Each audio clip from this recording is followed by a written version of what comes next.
إن الحمد لله نحمده ونستعينه ونستغفره ونعوذ بالله من شرور أنفسنا ومن سيئات أعمالنا. من يهده الله فلا مضل له ومن يضلل فلا هادي له، وأشهد أن لا إله إلا الله وحده لا شريك له، وأشهد أن محمدا عبده ورسوله. يا أيها الذين آمنوا اتقوا الله حق تقاته ولا تموتن إلا وأنتم مسلمون. يا أيها الناس اتقوا ربكم الذي خلقكم من نفس واحدة وخلق منها زوجها وبث منهما رجالا كثيرا ونساء، واتقوا الله الذي تساءلون به والأرحام إن الله كان عليكم رقيبا. يا أيها الذين آمنوا اتقوا الله وقولوا قولا سديدا يصلح لكم أعمالكم ويغفر لكم ذنوبكم، ومن يطع الله ورسوله فقد فاز فوزا عظيما. أما بعد، وإن خير الكلام كلام الله، وخير الهدي هدي محمد صلى الله عليه وسلم، وإن شر الأمور محدثاتها، وكل محدثة بدعة، وكل بدعة ضلالة، وكل ضلالة في النار. أما بعد. Donc on commence aujourd'hui le cours 45 dans l'explication du livre Kitab al-Kaba'ir de Cheikh Mohammed ibn Abdul Wahhab, avec les commentaires de Cheikh Salih al-Fawzan hafizahullah.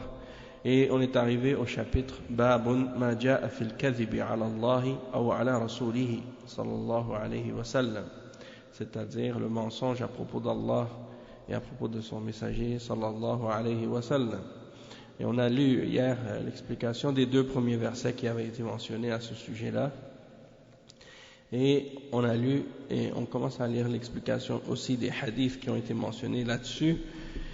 On continue donc avec l'explication de Cheikh Salih al-Fawzan dans ce sujet. Il dit: ويدخل في هذا الوعيد الذين يكذبون على النبي صلى الله عليه وسلم لأنه مبلغ عن الله، فلا يجوز أن يكذب أو أن يكذب عليه صلى الله عليه وسلم في الحديث، فتنسب إليه أحاديث لم تصدر عنه، ولا سيما من قبل الوضاعين الذين يضعون الأحاديث المكذوبة عليه صلى الله عليه وسلم لأغراض دنيوية، إما لأجل أن يتظاهروا أمام الناس بالعلم، أو لنيل مطامع يأخذونها من الناس، أو يضعون الأحاديث ليفسدوا الدين على المسلمين مثل الزنادقة والملاحدة. ويدخل في هذا الذين يضعون الأحاديث لنصرة مذهبهم، أو ليؤلفوا بين أفراد جماعتهم وأحزابهم، ليؤلفوا بين أفراد جماعتهم وأحزابهم، وليرغبوا الناس في الخير، كما فعل بعض الجهلة حيث قالوا نحن نكذب للرسول صلى الله عليه وسلم لا عليه، وذلك حينما رأوا الناس متكاسلين عن فعل الخير، فراحوا تارة يضعون الأحاديث التي تحث على أمر وترغب فيه، وتارة يضعون أحاديث في الترهيب من فعل المعاصي والمنكرات، وهذا كله كذب محض. Donc on va traduire ça, puis on va continuer, on va lire la suite après, Inch'Allah. Le cheikh il explique, parce que hier on a commencé à expliquer, le cheikh il a mentionné la gravité du péché de mentir à propos d'Allah subhanahu wa ta'ala, et il a dit que c'est beaucoup plus grave de mentir contre Allah et contre son messager que de mentir contre une personne ordinaire, une personne comme nous, parce que Allah subhanahu wa ta'ala c'est le créateur. Donc si on ment contre lui, on amène les gens à l'égarement, de même que si on ment contre le prophète sallallahu alayhi wa sallam aussi. Et c'est de ça qu'il parle maintenant. Il dit que dans la menace qu'on a lue dans les hadiths hier et dans les versets, il y a également le fait de mentir contre le prophète Muhammad sallallahu alayhi wa sallam, parce que c'est lui qui transmet le message de la part d'Allah subhanahu wa ta'ala. Et donc il n'est pas permis de mentir contre lui dans le hadith, ou de mentir à son sujet, et de lui attribuer des paroles qu'il n'a pas prononcées ou qu'il n'a pas dites, et en particulier de la part des gens qui fabriquent des hadiths, qui inventent des hadiths mensongers pour des intérêts de la dunya, des intérêts matériels ou des choses de la dunya, ou dans le but de se montrer devant les gens comme ayant de la science ou pour obtenir des choses qu'il cherche à obtenir de la part des gens. Et donc il fabrique des hadiths et il les invente pour corrompre aussi parfois même la religion des musulmans, comme les hérétiques, comme les athées ou les gens qui ne croient pas. Il fabrique des hadiths pour corrompre la religion. Et également on peut faire rentrer dans ça ceux qui fabriquent des hadiths pour défendre leur position ou leur école de fiqh ou des choses de ce genre, ou bien pour défendre leur groupe ou leur jama'a et pour réunir les membres de leur groupe ensemble, ou bien pour inciter les gens à faire du bien. Par exemple, il y en a des ignorants qui, au lieu de dire bon, nous on ment pas contre le prophète sallallahu alayhi wa sallam, on ment pour le prophète sallallahu alayhi wa sallam. C'est-à-dire, ils inventent des hadiths pour inciter les gens à faire des bonnes œuvres quand ils voient que les gens sont paresseux de faire du bien. Alors ils inventent des hadiths pour dire, par exemple, bon, si tu fais telle action, tu vas avoir telle récompense. Ils inventent des récompenses irréalistes et inimaginables pour des actions. Et parfois aussi, c'est pour faire peur aux gens par rapport au péché. Et donc, tout ça, ça rentre dans le mensonge. Tout ça, ça rentre dans le mensonge.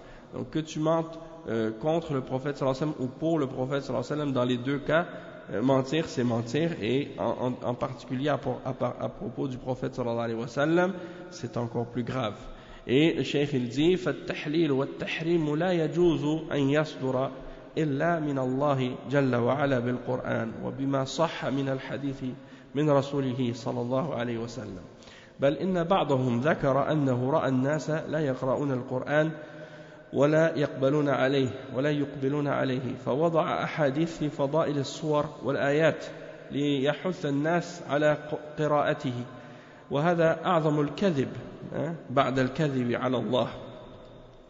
Donc le cheikh il explique ensuite, il dit que donc le fait de rendre halal ou de rendre haram, c'est pas permis que ça vienne d'autre que de Allah subhanahu wa ta'ala, soit dans le Coran ou soit de ce qui a été rapporté authentiquement dans le hadith de la part du prophète sallallahu alayhi wa sallam.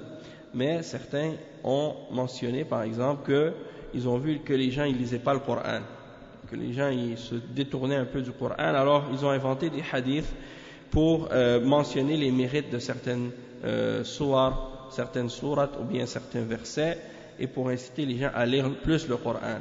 Et donc ça rentre également dans le mensonge, ça fait partie des plus grands mensonges après le fait de mentir à propos d'Allah subhanahu wa ta'ala. Il dit ولكن الله جل وعلا حمى سنة رسوله صلى الله عليه وسلم كما حمى القرآن الكريم من التحريف والزيادة والنقصان فقيض للحديث حفاظا متقنين نقادا ينقدون الحديث ويبينون الزائف من الصحيح وكل ذلك مدون في كتب الجرح والتعديل وهذا من حفظ الله لهذا الدين كما قال تعالى إنا نحن نزلنا الذكر وإنا له لحافظون. وهؤلاء الحفاظ النقاد حصروا الأحاديث الموضوعة ودونوها في مؤلفات لئلا تلتبس بالأحاديث الصحيحة مثل كتاب الموضوعات لابن الجوزي والآلي المصنوعة في الأحاديث الموضوعة للسيوطي وكتاب تنزيه الشريعة المرفوعة من الأحاديث الموضوعة لابن عراق وكتب كثيرة غيرها وهذا من لطف الله جل وعلا بهذا الدين وحمايته له. فمهما حاول الدساسون والمغرضون لنيل هذا الدين أو للنيل من هذا الدين فإن الله يقيض لهم من يبطل كيدهم. وبالتالي فإن علماء الحديث وعلى مر العصور بقوا حراسا للسنة يذبون عنها ولهذا. On va lire ça puis on va traduire la suite après Inch'Allah. Le cheikh il dit que Allah subhanahu wa ta'ala, wa alaykum salam Hassan, Allah subhanahu wa ta'ala il dit que mais il a préservé la sunna du messager sallallahu alayhi wa sallam. Allah il l'a préservé comme il a préservé le Coran, il a préservé la sunna aussi. Parce qu'il y a des gens qui disent le Coran c'est préservé mais pas la sunna, et ça c'est pas vrai. Allah subhanahu wa ta'ala il a préservé la sunna comme il a préservé le Coran, et il l'a préservé de toute déformation, falsification, soit des ajouts ou des retraits également. Et il a fait qu'il y ait pour le hadith des mémorisateurs et des gens qui maîtrisent la science du hadith et qui savent comment distinguer entre les hadiths authentiques et les hadiths qui ne sont pas authentiques ou qui sont faibles ou fabriqués. Et tout ça c'est mentionné et recueilli dans des livres comme les livres de Jarh al-Ta'dil, de la critique et de l'éloge, les livres qui parlent des narrateurs de hadith, qui expliquent qui sont les narrateurs des différents hadiths et qui clarifient donc comment distinguer entre les hadiths authentiques et les hadiths faibles. De même que Allah subhanahu wa ta'ala, il a préservé sa religion, comme il le dit dans le verset 9 dans Surat Al-Hijr, nous avons certes fait descendre le rappel et certes nous allons le préserver. Et ça comprend pas seulement le Coran, mais bien entendu également la Sunna. Et ces mémorisateurs et ces critiques des narrateurs, ils ont séparé les hadiths fabriqués des hadiths authentiques.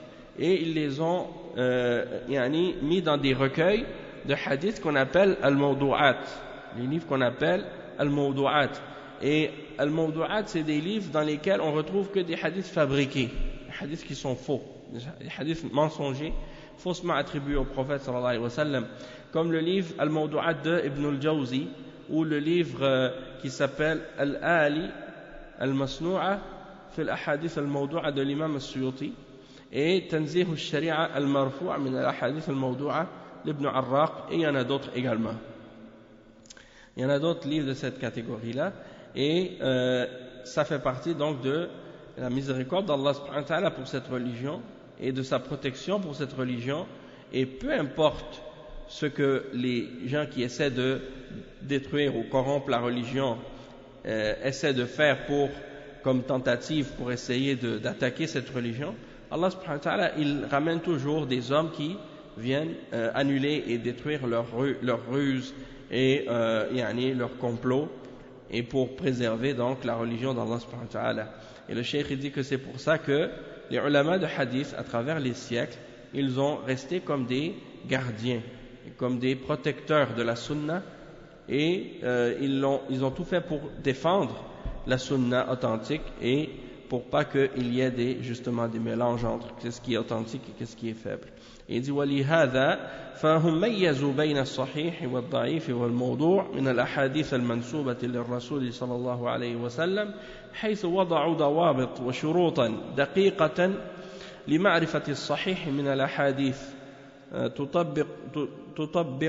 تطبق على سند الحديث، فإذا انطبقت عليه هذه الشروط فهو الصحيح، وإذا لم تنطبق عليه فهو الضعيف، مثل الميزان تماما الذي توزن به الأشياء. Donc le cheikh il dit que les savants ils ont distingué entre les hadiths qui sont authentiques et qui sont faibles ou qui sont fabriqués parmi les hadiths qui sont attribués au prophète Mohammed sallallahu alayhi wa sallam, du fait qu'ils ont établi des principes et des règles et des conditions très précises pour distinguer et connaître quels sont les hadiths qui sont authentiques, et ils ont appliqué ces principes et ces conditions-là à la chaîne de transmission, chaîne de narrateurs du hadith. Et lorsque les conditions sont respectées, alors ça veut dire que le hadith en question il est authentique. Toutefois, si les conditions ne sont pas respectées, alors on dira du hadith qu'il est faible. Dans ce cas-là, comme une balance avec laquelle on peut peser les choses.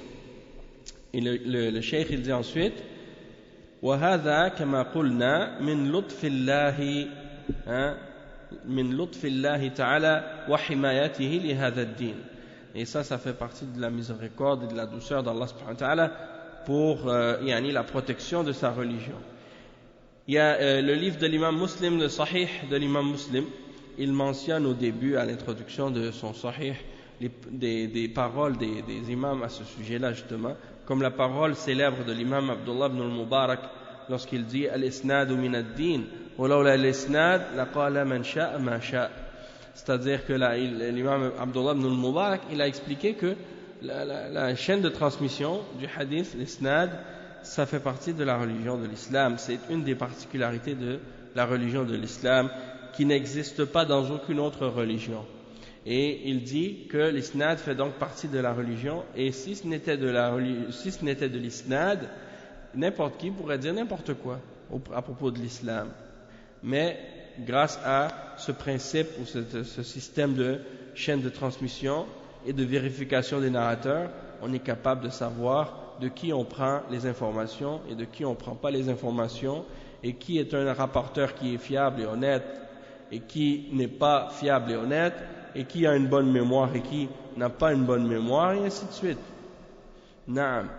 Après, le cheikh il dit حتى حفظت سنة رسول الله صلى الله عليه وسلم من الكذب والدس لأن الكذب عليه صلى الله عليه وسلم يأتي بعد الكذب على الله تعالى لذلك يقول النبي صلى الله عليه وسلم في الحديث إن كذبا علي ليس ككذب على أحد فالكذب كله محرم سواء كان على الرسول صلى الله عليه وسلم أو على غيره ولكن الكذب على الرسول صلى الله عليه وسلم أشد لأنه مبلغ عن الله عز وجل. Donc le cheikh il explique que c'est comme ça que la religion, avec la chaîne de transmission et les règles et les conditions, tout ça, la science du hadith, la religion d'Allah, la sunna du messager sallallahu alayhi wa sallam, elle a été préservée des mensonges et de toute infiltration extérieure et des mensonges. Et donc le fait de mentir contre le prophète sallallahu alayhi wa sallam, ça vient après le mensonge contre Allah dans la gravité. Et c'est pour cette raison que le prophète sallallahu alayhi wa sallam disait, comme c'est rapporté c'est rapporté par Al-Bukhari et Muslim, selon Al-Mughira ibn Shu'bah, qu'un mensonge contre moi n'est pas comparable à un mensonge contre quelqu'un d'autre. Et il dit ensuite, le cheikh il explique que le mensonge, peu importe contre qui, c'est haram. De façon générale, le mensonge c'est haram, que ce soit contre le messager d'Allah sallallahu alayhi wa sallam ou contre quelqu'un d'autre que le messager d'Allah. Mais lorsque c'est contre le messager d'Allah sallallahu alayhi wa sallam, c'est plus grave encore. Pourquoi? Parce que le messager d'Allah sallallahu alayhi wa sallam, il est transmetteur de la religion. C'est lui qui vient transmettre la religion. Donc si on ment contre lui, on ment contre Allah subhanahu wa ta'ala. Et c'est pour ça que également le prophète sallallahu alayhi wa sallam il dit man kadhaba alayya muta'ammidan falyatabawwa maq'adahu min an-nar. C'est-à-dire que il dit que celui qui ment contre moi volontairement, qu'il prépare sa chaise en enfer. Et le cheikh il dit هذا تهديد ووعيد شديد هذا تهديد ووعيد شديد لأن قوله فليتبوأ مقعده من النار معناه فليتخذ من النار مكانا مباءة يحشر فيها ويعذب بها والمباءة هي المكان وهذا فيه تهديد ووعيد شديد كما ذكرنا لمن كذب على الرسول صلى الله عليه وسلم. Alaykoum salam wa rahmatullah. Le prophète sallallahu alayhi wa sallam il a dit celui qui ment contre moi qu'il prépare sa chaise en enfer. C'est une menace sévère et grave. Et cette parole quand il dit qu'il prépare sa chaise en enfer, eh bien ça signifie quoi? Ça signifie qu'il prenne de l'enfer une place, un endroit où il va être ressuscité et où il va être châtié. Donc ça veut dire l'endroit, sa place en enfer. Une chaise, en réalité, c'est comme pour dire une place. C'est comme s'il préparait sa place en enfer en mentant contre le prophète sallallahu alayhi wa sallam. Et donc ça c'est une menace sévère et dure contre celui qui ment sur le messager d'Allah sallallahu alayhi wa sallam. Il dit وَلِهَذَا يَجِبُ عَلَى الْإِنسَانِ أَنْ يَتَحَرَّزْ حينما يذكر حديثا عن الرسول صلى الله عليه وسلم في خطبته ودرسه وموعظته وإذا لم يكن متأكدا وإذا لم يكن متأكدا من صحة الحديث فليقل يروى عن الرسول صلى الله عليه وسلم كذا وكذا أو ورد كذا وكذا فليأتي بصيغة التمريض لا بصيغة الجزم. Donc le cheikh il explique que l'être humain doit faire, donc la personne doit faire attention quand elle mentionne un hadith. Elle doit faire attention quand elle mentionne un hadith du messager sallallahu alayhi wa sallam dans sa khutbah. Dans sa khutbah ou dans son dars ou dans son exhortation lorsqu'elle appelle les gens à l'islam, d'être certain de l'authenticité du hadith qu'elle cite. Et que si elle n'est pas certaine de l'authenticité du hadith, alors dans ce cas-là qu'elle n'affirme pas de façon certaine, mais qu'elle utilise la formule comme on dit passive, la forme passive pour citer le hadith. Donc par exemple, au lieu de dire que le prophète sallallahu alayhi wa sallam a dit, elle va dire par exemple il a été rapporté du prophète sallallahu alayhi wa sallam, comme si on le dit mais on n'est pas certain que c'était vraiment le prophète sallallahu alayhi wa sallam qui l'a dit, oui ou non. Ça c'est quand le hadith on ne sait pas s'il est authentique ou non. On ne va pas l'affirmer avec certitude tant qu'on n'est pas certain. Et les ulama en arabe ils disent yurwa. Yurwa. Yurwa ça veut dire on a rapporté, mais on ne sait pas exactement nécessairement est-ce que c'est authentique ou non. Ça c'est la différence que, oui, ça c'est en arabe, c'est connu parmi les règles même du hadith, les règles de la narration des hadiths. Les ulama quand ils mentionnent le hadith en disant ruwiya ou bien yurwa, c'est à la forme passive. Les ulama ils disent ça c'est un signe que peut-être qu'il y a un problème avec l'authenticité du hadith. Et donc la personne elle n'a pas voulu affirmer l'authenticité du hadith parce qu'elle n'était pas certaine, alors elle le dit de cette façon passive pour être sûre qu'elle n'affirme pas ou qu'elle n'attribue pas une parole au prophète sallallahu alayhi wa sallam alors que le prophète sallallahu alayhi wa sallam ne l'a pas dit. Et le cheikh dit فلا بد من هذا حتى يعرف الناس أن هذا الحديث محل نظر. Donc il faut le dire de cette façon pour que les gens sachent que le hadith il faut vérifier. On n'est pas certain de son authenticité. Il dit وأما إذا قلنا قال رسول الله صلى الله عليه وسلم كذا على طريقة الجزم فلا بد من التأكد من صحة الحديث المذكور. Tandis que si tu dis le messager d'Allah sallallahu alayhi wa sallam a dit telle chose de façon certaine, de façon déterminée, ça veut dire que là, dans ce cas-là, il faut que tu sois certain que le hadith en question que tu rapportes, il est authentique. Et il dit وأما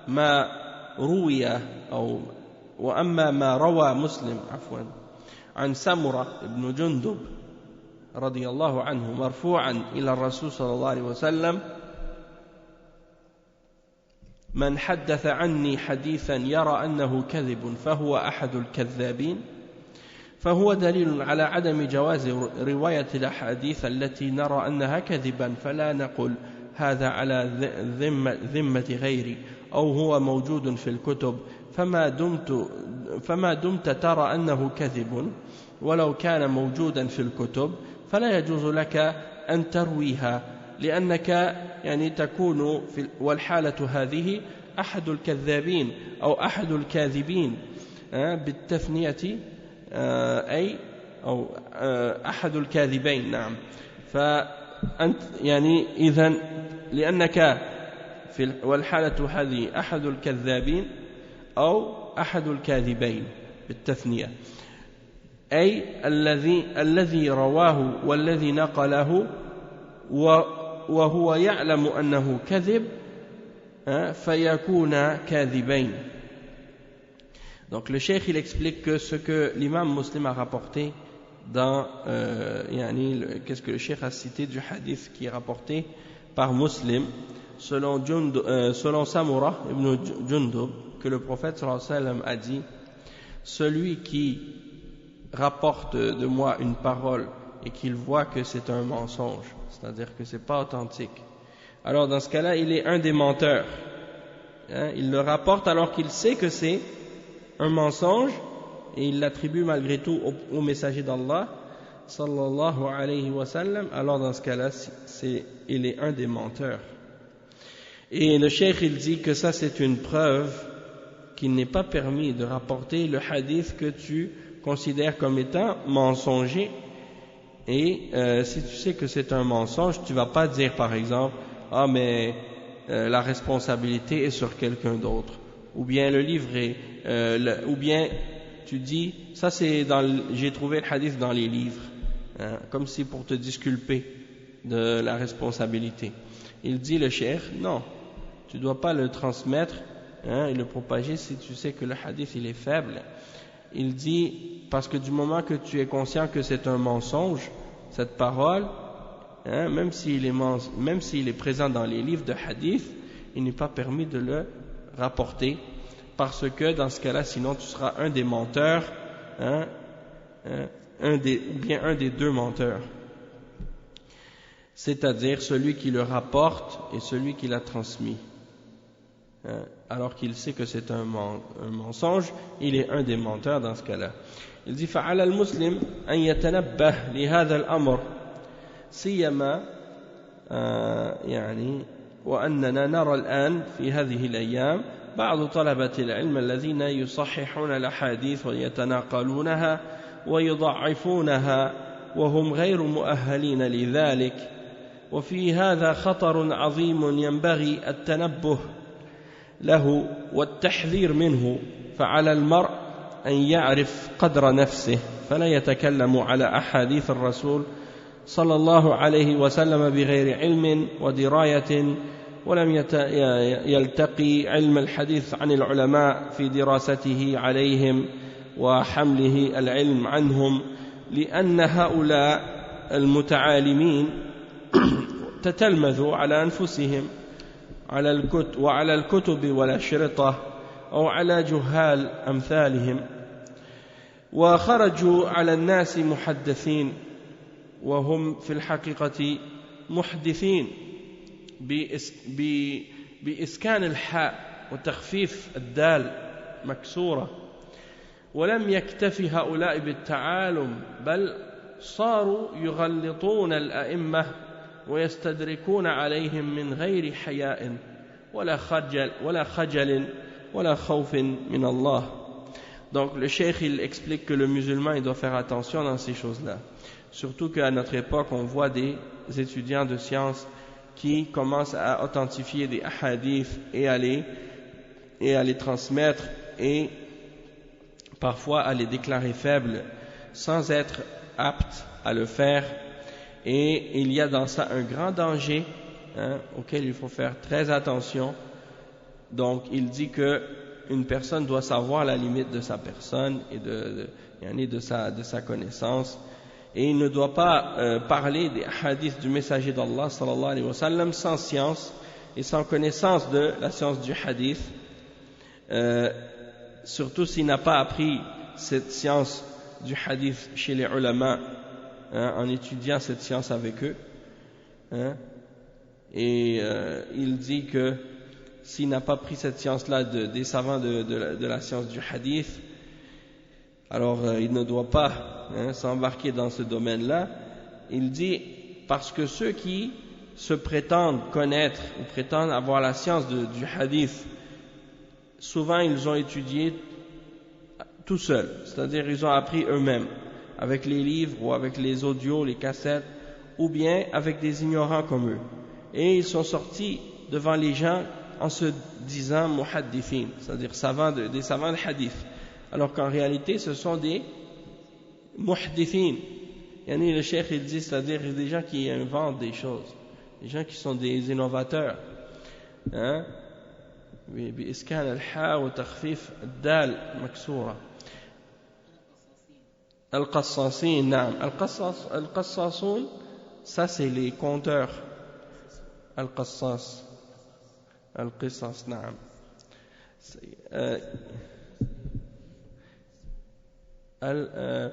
Al-Muhdithun, ça vient de Muhdith.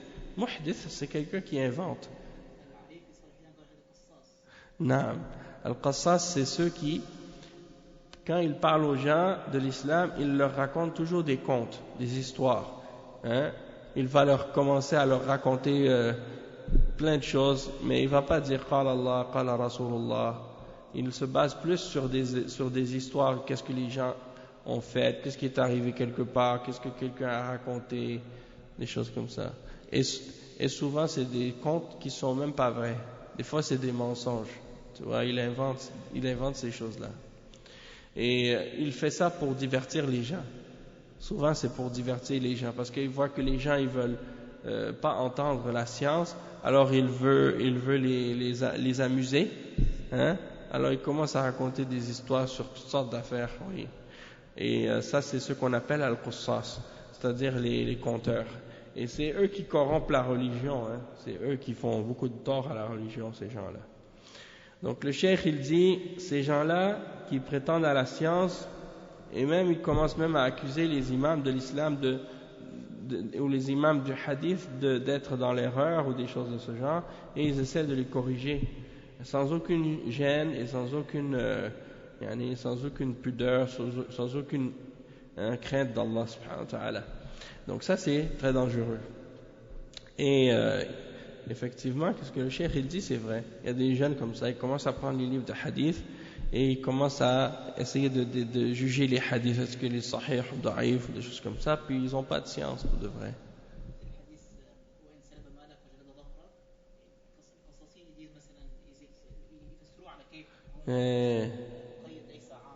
Non. Comme le frère il donne un bon exemple ici, il dit comme par exemple ces soi-disant prêcheurs aujourd'hui là qui sont plus des conteurs que d'autres choses, eh bien quand ils vont mentionner des hadiths par exemple aussi, qu'est-ce qu'ils font? Ils déforment le sens du hadith, comme le hadith dans lequel le prophète sallallahu alayhi wa sallam a dit d'écouter et d'obéir aux dirigeants même s'il frappe ton dos, même s'il prend tes biens. Eux ils disent non, ça c'est pas général, ça c'est juste si ça t'arrive à toi en tant que personne, c'est pas général pour tous les musulmans ou des choses comme ça. Alors que les savants de hadith, quand ils ont rapporté le hadith, ils l'ont rapporté de façon générale, pas de façon spécifique ou particulière. Et le cheikh il termine ce chapitre en disant وَالْحَاصِلُ أَنَّهُ يَنْبَغِي لمن لم تكن لديه الأهلية الصحيحة الصحيحة لعلم الحديث أن يتأنى أو أن ينأى نفسه بنفسه عن هذا الأمر، أن ينأى بنفسه عن هذا الأمر ويترك العلم لأهله. ولكن إذا أراد الاستدلال بحديث فلا بد له أن يأخذه من مظانه الصحيحة فيعلم صحة الحديث ومعناه حتى يتكلم حتى يتكلم بما يعلم فيكذب حتى لا يتكلم بما لا يعلم فيكذب على الله وعلى رسوله صلى الله عليه وسلم. Donc le cheikh il résume en disant que pour celui qui n'a pas l'aptitude correcte pour parler de la science du hadith, il doit s'écarter de ce genre de choses et il doit laisser cette science aux spécialistes de cette science. Et il dit celui qui veut également essayer de prendre un hadith comme preuve pour justifier ou supporter une position quelconque, eh bien il doit la prendre de là où il sait qu'il va trouver des hadiths qui sont authentiques, et il doit connaître le verdict du hadith en question et savoir sa signification, et non pas de parler sans science, au risque de mentir contre Allah et mentir contre le messager sallallahu alayhi wa sallam.